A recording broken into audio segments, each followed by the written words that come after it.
So make sure to say hi to YouTube, by the way. Say hi to YouTube as in say hi to the YouTube video.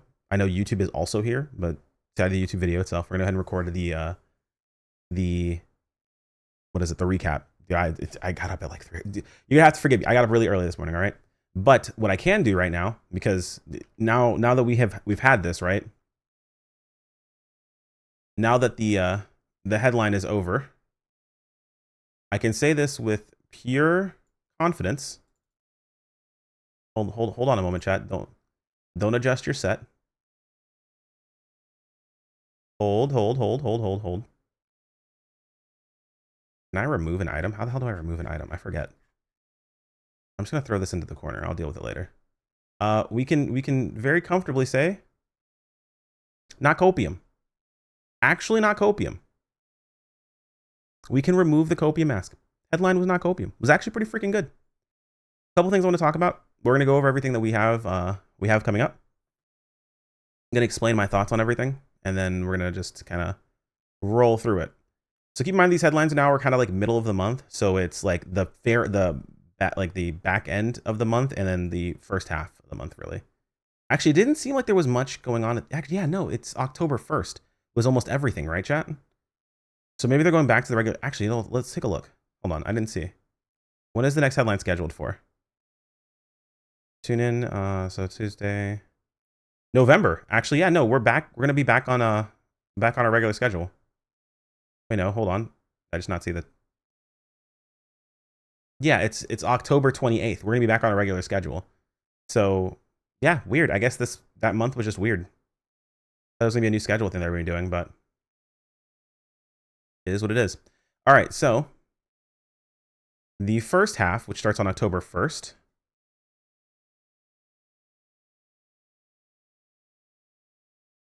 Let's get over to this. Our first slide is a memories. This is a thing they're going to be doing from now on. Apparently, this happens on the 21st of every single month. So if you ever want old PSO2 stuff, that's going to start wrapping back around. Maybe you might have missed some things that haven't been available. This is basically going to be, in my opinion, this is for accessories. Outfits are kind of really it. I mean, the old NGS or the old PSO2 body is not terrible, but it's like far inferior than the current NGS body. So like this is mostly for accessories as far as I'm concerned. Or if you're a collectionist or a collector and you like getting the old outfits, you want to get everything, then yeah, sure, you'll be very excited for that. Starting things off, we have the Blazing Marshall AC Scratch. Actually pretty good looking. I like everything about this except for the shoes for Type 1. They got these weird high heel things going on. I'm not sure. Honestly, it feels like they should have swapped their shoes. I don't know why Type 2 got the regular like flats and we got the weird open toe high heels on Type 1. That's a very weird swap to have, but whatever. I feel like the swap would have been better as long as they kept with the color scheme. But hopefully we can toggle those off. I don't like them at all, but everything else about this outfit's dope, and the glasses are really good. So definitely gonna see that. Looks like this time around, the weapon that will be getting their idol seems to be Talus. We have the Feather Fan. So if you're a fan of using fans with your Talus or using fans with your what's the word? With your harmonizer on Waker, then you've got an idol for you. Pretty good. I will be looking at idol eating pork bun. It's a W for me. And lean. Lean 3 is looking pretty cool, especially since one of the versions of this you have your hands in your pockets, which is definitely a Chrono inspired thing to do. New mini episodes. So I'm kind of torn on mini episodes. The thing about it, I've always said this beforehand when it comes to content or at least story in PSO. Base PSO2 story, everyone's like, base PSO2 story is very, very good. It was better than NGS's, so on and so forth, right? Base PSO2 story was carried very heavily by side content. A lot of the side content is what introduced you to the characters, like the whole concept of like the hero story and how that came about, the information of all the different classes, class advocates, all that stuff. Like that really fleshed out individual characters that made you care more about those characters for the actual storyline.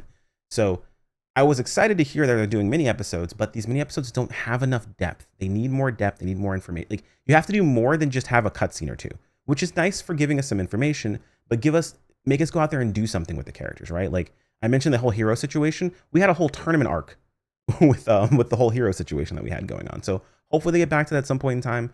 Mini episodes will be nice for giving us some more context, but like it's going to be a cutscene or two. I don't think it's really it personally, and I really don't blame anyone for thinking like, yeah, it's kind of lame, because it kind of is. So Big thing on the first, we get our EX styles. So EX styles are really cool. They're basically going to be another, if you haven't seen my video talking about it or reacting to the other creators that got a chance to go try out the EX styles, basically what's going to happen is you get essentially a new form of leveling. EX styles are going to be like a third class. You have one of three you can equip. Basically, there's like a striking one, a range one, and a tech one. You can kind of see it here if you look at, the red, blue, and yellow here. And it's Address, Blitz, and Celeste. Pretty cool. They have their own skill trees. They have their own abilities and effects. It seems like Address is very focused on forcing counters and forcing abilities that happen from counters. Blitz is very focused on high amounts of hits, from what I can see, and consistent uses of the same PAs over and over. And Celeste seems to be very focused on build-up skills and enemy down factor. So I'm kind of on the cusp of thinking Celeste is going to break Force and Tector with compound skills, because watching the video or checking out the video from the creators that got a chance to go check it out, one of the skills that Celeste has is being able to refund 70% of not only the cooldown, but of the gauge of a build-up skill.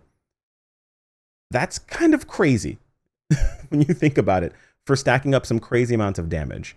The way this is going to work, in case you haven't seen that video, is essentially you get this new thing called After Blast, where after you use your Photon Blast, you'll get another ability where you get to attack again with the After Blast. And when you use After Blast, you unlock these skills and abilities and passives and things of that sort for a set period of time. Basically, you get a buff. It allows you to then, of course, help you build up your next Photon Blast, as well as dealing a bunch of damage, having a bunch of other skills. I shudder to think that based on how much Photon Blast you're going to be able to build, because you're also going to be able to reduce how long it takes for your Photon Blast to become off cooldown, we might end up in a situation where we can almost cycle this from Photon Blast to After Blast and get our Photon Blast back again to Photon Blast to After Blast, depending on how it works out. If nothing else, this gives a lot of value to, actually, it kind of just dwarfs every other weapon, every other unit fixa. You absolutely want to go Orgis. Like, Orgis was already meta before, but like now even more so. Like, you want Orgis 1000%. It's going to be insanely good comparatively to anything else you could put in the slot now. So it's going to be interesting. That's also going to put a lot of, I don't say pressure, that's going to bring a lot of value to Tector sub. Really strong. We'll have to see how that works out.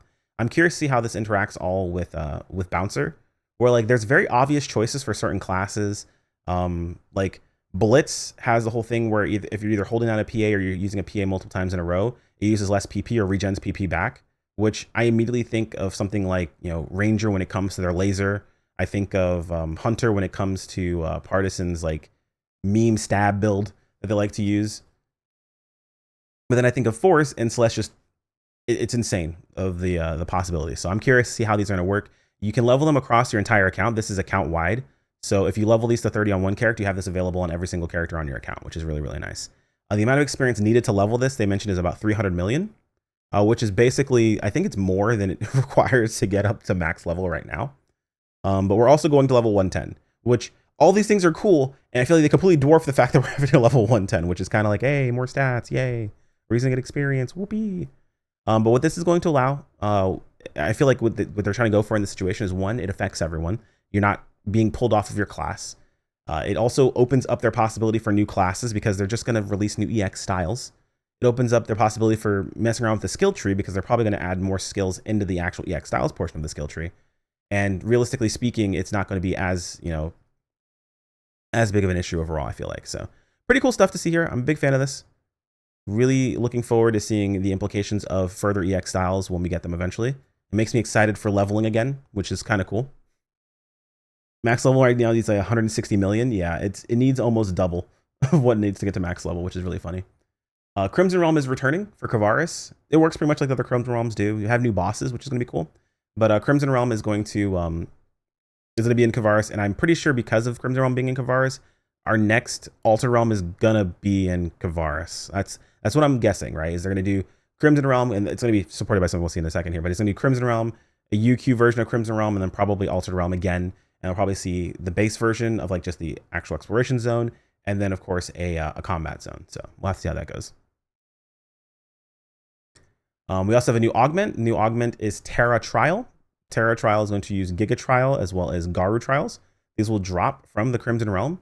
So you need 50 Garu Trials and 10 Giga Trials. most likely these are going to be bought up on the market. So do yourself a favor. Don't fall for this.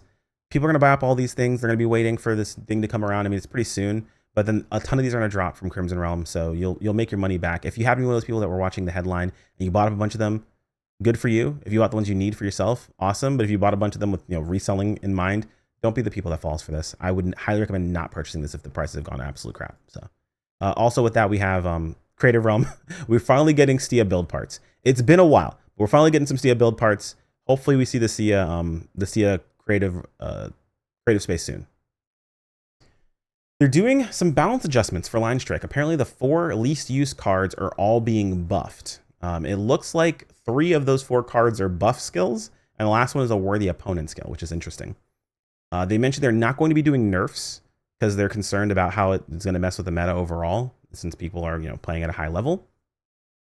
But they are doing some buffs for some of the weaker non-used cards. Hopefully push them into the meta, see how they're used. Not sure how much stronger it's going to be. You can kind of see the differences here. I don't personally play Line Strike, so I'm not aware of how the meta actually works. You're probably thinking, oh, does anyone really play Line Strike? Actually, yes. A lot of people do play Line Strike. More so on JP than on Global, but there are a lot of people that do play Line Strike and really, really enjoy it. So good to see that they're still doing Line Strike stuff. Very happy for that. There's a new face that's being added called the, is it the Fall Tech face? Looks like you have more customizations. It's a similar face to one that we have currently. However, you have more customization with like the eyes, the mouth, so on and so forth. So pretty cool things to see there. We have some various improvements and new features being added in. So we've got material items. Material items that exceed the amount of experience required will not be selectable in the item enhancement. Now, what I think that refers to specifically is you're able to continue to select up to 10 items, even if you're going to go overflow. Like, let's say, for example, your next item will put you from whatever, like 9 to 10, and 10 is your max at that point. You can keep selecting items past that. They're going to make it so you can't do that anymore. So it's not going to be a situation where it's going to be irritating that, oh, you have to have exactly the amount of experience you need to level up an item. It's more so that, oh, if you only need 3 items to get to max level, but you can select 10, it's going to stop you at 3. So it'll be kind of nice in that situation. A warning message will appear when N augment transfer pass is required for augment transfer. Say goodbye to accidental N augmentation transfer pass consumption. My entire chat liked to joke around and say they added this for me. Listen, just because I made a video about me screwing that up, that mistake was genuine. Okay, shut up. Everyone thought I was joking and like, oh, you did that for the video. No, I actually screwed that up. It cost me 40 mil and an augment transfer pass. So that sucked, but I made that mistake and we work with that. It is what it is. Battle power will become the default filter for sorting capsules when selecting materials. Frad augments, new and useful potency and potency floor increase filters. Okay, so that's pretty dope. Basically, the better augments should pop up at the very top for the default sort. So you'll have to see it.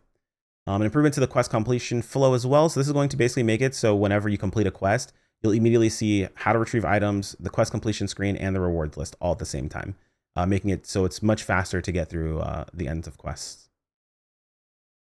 Okay, also adding in notifications for when you complete tasks. You'll see a little pop-up here on the right-hand side, which will be really nice. They're adding in a pop-up whenever you log in. If there's something that's going to expire soon or is expired, they have a little pop-up for you, so there's less expiring happening. You can access the inventory inside your salon. This is a skill issue. I will say it's a skill issue every time because we know this is added, or people ask for this specifically for all of those moments where you're in the salon and you forget to get your pass, or you buy an item and you just don't use the ticket. Listen, you're mad at me. You know I'm right. You know I'm right. Okay. I know people are like, oh no, but what if you need to get some specific outfits or whatever to be able to equip them? Shut up. We know the reason. We all know the reason. Don't lie. But it's here and it's useful, so we're good now. Using a scratch ticket from your storage will be easier. Blah blah blah blah blah. Yep. See, even using scratch tickets in your storage will be even easier. They do mention that you can't use specific things, like that you can't sell items from your inventory. So this is what it is. Also, new command to hide the dimensional rift for photo rooms is being added in, so the dimensional rift doesn't get in the way of your taking of photos in Retim. Rerun collection, they mentioned this earlier, first 21st of every month. I just hope they add this and get rid of the shirt. Like, oh, you just want to be shirtless? No, I want to use other shirts with this. I want to use other ones that don't show this, okay? The shoes are already toggleable. Just, make one of these without the shirt. I'll be happy. What's this? This is, oh yeah, they're bringing back the 10 a days, 100 pulls of the SG scratch. So in case you want to get a hold of some of these other items that you might have missed, you can get these for free. So pretty cool stuff here. Nothing too crazy. We also have a new collab that's going to be Guilty Princess. This is a model, like what is it? The figurine, model figurine collaboration. So pretty cool stuff here. Includes a bunch of really, really cool characters. So we'll go ahead and take a look at that really fast here. So we have login stuff is the usual case. We get some, well, these are usually, are these build, yeah, these are usually build parts, I want to say. So a bunch of build parts that are the outfits or the characters. We have all the character outfits. We have a bunch of camos. We have, did we get an idol with this? I don't think we did. But the usual stuff you get with collaboration items. So nothing too crazy here. It's pretty easy to tell exactly what you're going to be getting from this. I also feel like, oh, but no type 1. Did you see a single dude in any of this? No. I mean, maybe they'll give you a type 1 version of these outfits. Who knows? Not really concerned about it, though. And that's it for the first half. Moving into the second half. Now, if they would just, there we go. We have Halloween starting up. So we got Halloween up on the docket. Very happy to see it. We've got, I don't know why I forgot the words all of a sudden. Like my brain just went blank for half a second. We have decorations showing up. We have Zia Emmy as the person who will be leading us here this time around. She is rocking the nun outfit that you will see in just a moment when we take a look at the AC scratch. Just the usual things. Things are decorated. Wrappies are decorated and they're different colors and stuff like that. So we're seeing those come back around. You can see a couple of build parts and some accessories that are available as well. And of course, limited tasks and new titles are going to be available. Pretty standard. It's for a long time, it seems. What? Did this become a video? Okay, no. I was like, sometimes it comes a video in the middle of this and it messes up when I'm like scrolling through. There we go. So we have a limited time urgent quest, Pale Flame of the Planet Wrecker. I think this is when we're fighting the new version of AMS, correct? New enemy, High Grudgeborn, and new boss, Agni. So yeah, this is where we fight basically Starless AMS. This is a new boss named Agni. And we'll be fighting new enemies, the Grudgeborn. I'm not sure what they're supposed to be. I didn't really pay that much attention to them, but just know that we've got this going on.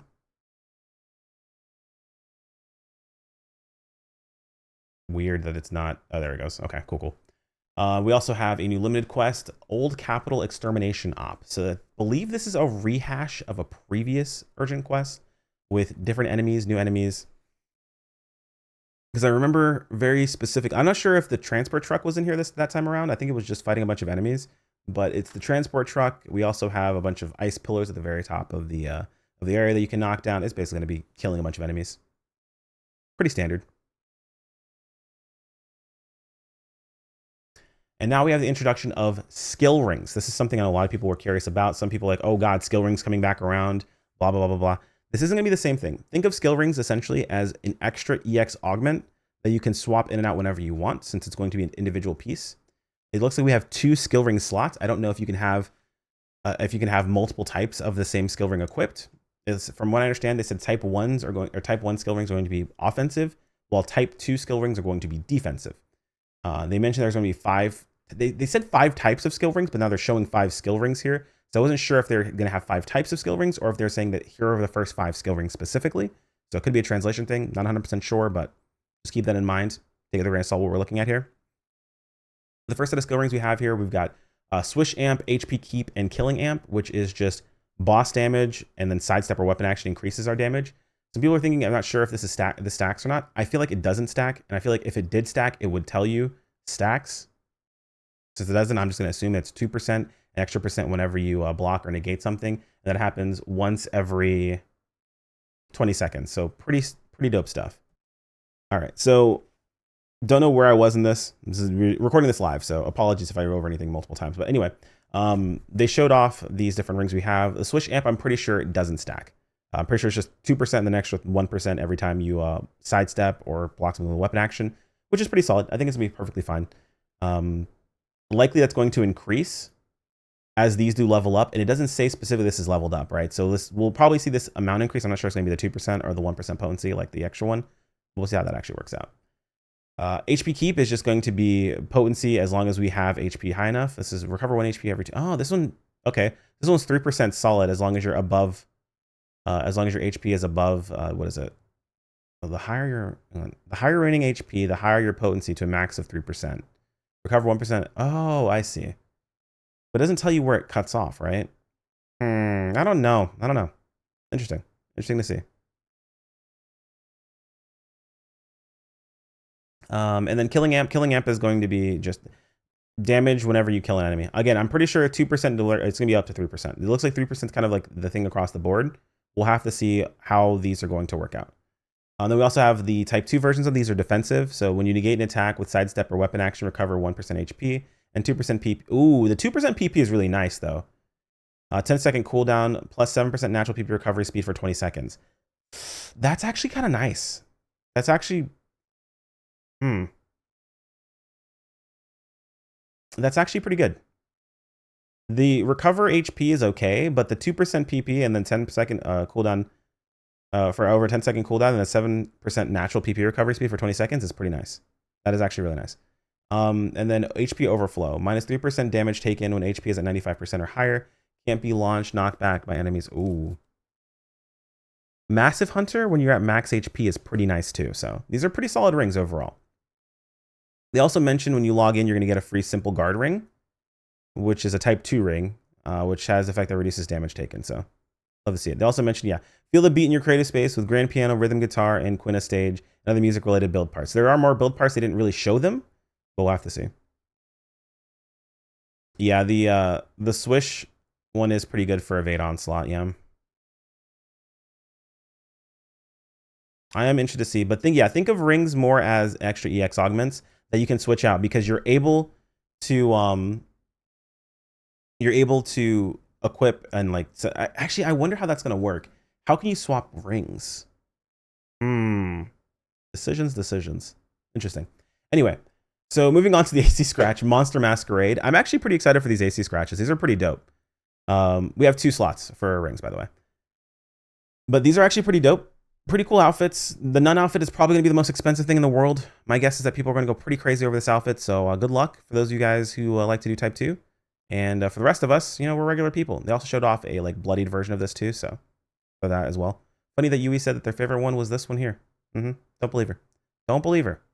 This dash is actually pretty good looking as well. We have the next season of the NGS mission pass, as is usually the case. We'll go over it once it comes out, but we've got these weird, they say fluffy dino boots, weird ogre feet, but all right. Armor accessory, charge dash C we have coming back again. We also have Sasunu AC scratch tickets. We have the AC support item select coming back around, as is usually the case. Every single time we get weapon upgrades, these do come back around. If you ever don't have these worthy, or have these available or ready, make sure to always wait. They're going to come back around if there's an upgrade. So if you don't have them ready ahead of time, don't buy them off season. Wait, purchase them when they come back around. They're substantially cheaper, all right? Just keep that in mind. And of course, again, PSO2 memories, the 21st of every month, they're doing another PSO2 memories. Brings back old outfits you haven't seen in a while. This time it's very, very Halloween themed. Sweets Panic. So this is going to be a limited time quest so you can spam. It just looks good. It looks cool. It's different. So the thing I was mentioning beforehand is like seasonal events don't look like copy paste anymore. They are actually different. You're not just going to the same thing, farming the same stuff. We actually have proper seasonal like quests and things of that sort. Granted, at the end of the day, it is still just gonna be fight enemies, get stuff, get points, use points in shop, but like different themes, different music that's involved with them, just adds a little bit of spice, Like to see it. The next set of skill rings are gonna be added as well. So we have under amp, PP consumption plus 20%, and PA and technique potency plus 2%. PA and technique potency plus 2%, and they get an extra 2% when PP is at or lower than 45%. And then underflow, it's interesting, type 1 and type 2. So this one is type 1, and then this one's type 2. PP recovery plus 7% when attacking an enemy, or when attacking with PP at 45% or lower, recover 30% of PP when attacking, when PP is at or lower. Blah, blah, blah, blah, blah, blah, blah, blah, blah. Annoying. PP recovery plus 7% when attacking with PP at 45% or lower. Oh, it's okay. There's a slash there. I was like, that doesn't read right. I hate the way they've actually set this up. And then recover 30% PP when PP is at 20% or lower. That's on a 90% second cooldown. Blah. Word vomit. Patient amp. Recover 7 PP when your HP decreases and on a 30% cooldown. And then potency plus 3% for 30 seconds. Patient amp seems okay. All right, not bad. And then patient follow. Recover 4% HP when your HP decreases. 30-second cooldown. Damage taken minus 2% for 10 seconds. This is a really weird way of writing these. Because it's like, there's a slash here, which tells me that this separates here, right? And they put a comma here instead. 30-second cooldown. Potency plus 3% for 30 seconds. So I'm assuming the 30-second cooldown is referring to this. Yeah, that's a very strange way of wording this. But I'm interested to see how these are going to work out. This is actually pretty cool. We've already got so many of these available to us. Again, I don't know if it's type 1 is one slot, type 2 is the other slot, because we have 2 slots available to us. They mentioned type 1 was more offensive and type 2 was defensive, but that doesn't seem to be the case here, right? We can see very obviously that this is PP related and so is this one, so that already kind of breaks that as it is. But we'll see what we've got moving forward from that. Next, we have Nightmare Carnival. Nightmare Carnival looks so freaking good, dude. I am actually very, very excited for this. But we have new cast parts that are available. This doesn't even look like... Is this even a cast part for Type 2, chat? Oh, it is. You can see like the parts right... This doesn't even look like cast parts anymore, dude. The Gooners are going to go crazy. The horns are really good. So definitely something Skull should pick up for cast day whenever she has her cast day streams. Definitely be very useful. But this looks sick. For Type 1 cast, this looks absolutely awesome, dude. Love to see that. Lean on Hands 2 is available. We have Villain EX, which is that's just Dio pose. Villain EX, chat brought me up to that. I didn't even realize it when I first saw it. It's just Dio pose. EX, really, really funny. The Dio cosplayer is gonna go crazy. We also have a weapon camo, Diablo Diablo Machinaza? I don't even know how to... It's supposed to be able to play on like probably Diablo and Machina, but they have it spelled very weirdly. And I can't read as it is. You can't do this to me. And that's pretty much it for all of the new information. They also went over operations report, talking about the EX styles and how they work. We kind of mentioned how they work anyway in the first place, so I'm not really going to go over anything of that. Let's skip over to the first questions. We talk about skill rings. We talked about those as well. Talk about line strike balancing. We talked about that as well.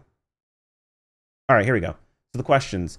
Some emotes can show my currently equipped weapon. Would it be possible to also have my equipped weapon applied to idols as well? The TLDR is they're working on a special idol that's going to apply your weapon. We don't know how many classes that's going to apply to, what weapons is going to apply to, honestly. Who knows? But it's being worked on. So fingers crossed we get that soon. It applies to a lot more weapons than we currently have available. Because their current idols that are available for weapons doesn't cover the entire spectrum, not even close. Let's use my chat commands in auto chat that plays my character voices. Can you make this happen? The TLDR is, it already exists. This is a thing. This is already a thing. You could already do this. There's a chat command where this works. Just put the chat command in your auto chat and it'll do the thing. Funny enough. And then do you have any plans to apply the block list to the lookbook? TLDR? Yes, being worked on. Good stuff. There's also going to be a treasure shop enhancement boost. So JVOL, basically this is going to be kind of similar to how we got the, what was it? I can't remember what the weapon was previously. The Arcsalio, I want to say. The Arcsalio. It's going to be like that, essentially. You can purchase stuff from the treasure shop. The Tricelios, you can buy the Tricelios, upgrade to the Arcsalio's, that's what it was. But you can buy them from the treasure shop at, probably like 30K a piece. So prices were insane. And then upgradable equipment only. There'll be enhancement boosts for enhanced success rate plus 90%, meaning you always have great success rate because it's 10% base. Pretty crazy there. And then augmentation success rate increases and preset enhancement success rate increases by plus 10%. And then, of course, 74% discount on required materials and Meseta for enhancement, limit break, and unlocking potential. So for both, for required mats and Meseta. The Meseta part, I feel like, is the most important part, but they're doing both. So honestly, we will take it. And that starts on the 1st. So that's going to be going on for the entire month. So make your weapons. Treasure Scratch is coming back around. It's going to include the usual stuff from the Treasure Scratch. Honestly, I shouldn't even have to explain this one. It shows a couple of things on screen. It's the usual Treasure Scratch stuff. We'll go over the actual lineup when it comes out and give you more information then on the exacts. They also mentioned that the web store has been greatly expanded to a lot of other regions. I would highly recommend it if you haven't checked it recently for your region, test it out. I know a lot of EU regions were added. So a lot of those regions have been added in. People reported them on Twitter. They don't give you a list right now. They don't give you a list in the actual article, so I can't really tell you exactly how many or how many regions have been added, but I will say that if you have access to the web store, only buy AC from the web store. It is substantially better to buy from the web store itself. Not only is it faster, but the prices are substantially better, especially if you aren't in the US, because a lot of other places you have to purchase from, like Steam and things like that, they do conversions and you get absolutely screwed on the costs. So highly, highly, highly, highly, highly recommend, if you are buying any AC, buy it directly from the AC shop. And that's pretty much it. They just talked about music for the Altar Realm and how it was designed and things like that. It was supposed to be unsettling basically, and I feel like it kind of reached what it was going for here. And then it lets us know when the next headline is, which, hold on, where are you? Almost there we are. Next headline wave is going to be on the 28th, like I mentioned at the very beginning. So it seems like we're going to be going back into the usual headline right before the month. Then we have the month long of everything, and then headline again near the end of the month, right before the month starts for the month of everything. So cool stuff. Love to see it. As far as headline goes, I mentioned this on Twitter already. I gave it an 8 out of 10. A lot of really, really good things. The EX styles, the skill rings carry pretty heavily. On top of that as well, the Halloween event is more than just copy paste the usual that we see there. We actually see some extra little things involved. Are they really that big of a deal? Not really, but it's gonna keep things from being too stale and too samey, which I feel like is very, very important when it comes to holiday events. Honestly, holiday events don't have to be really super involved in the first place. Just making them kind of like just a tad bit, like just a little bit of cringe, right? Like just a tiny bit of cringe in the mix there makes it feel a little bit better. It makes it feel less samey as you normally would. You can't hyper optimize it to, I mean, you can, but you don't really need to, right? Love to see it. That, and then of course I mentioned it when we were going over it, but the mini episodes, they need more depth. I'm all for the mini episodes. I think they're what makes PSO2's story good in any way, shape, or form, but they need to have more depth than like a cutscene or two. Mix in, like, of course, a quest, like do storytelling than more than just a cutscene. Use like some of these quests, or do like some form of instance event that we're going to do with those characters to do a bit of storytelling there as well. A good example would be the story quest that we did at the beginning of going up to Nameless City with Faria. That would be like that quest that we did there. That would be a good example to use for basically any story quest that we do from now on, especially like the main story quest as well as the side story quest. That would be the best way to do those. Having that in the mix, like there was so much storytelling that was involved as you were playing. Like I like physically slowed down to listen to what they were saying and doing. And I feel like that's something that we need to see a hell of a lot more in NGS. That's pretty much it as far as a recap for everything. Let me know what you guys think about the headline. Of course, they have the whole tell us what you think on Twitter with the hashtag NGS headline. I mean, you can tell me in the comments too. That'd be cool. Just know they don't read my comments specifically. Post it on Twitter. Social media is important there. That's all I've got for you guys today. Like if you enjoyed, subscribe when you keep up with more. As always, thank you to the channel members. You guys are fantastic, and I appreciate every single one of you. And I'll see you all in the next video. Take care, my friends. Peace out.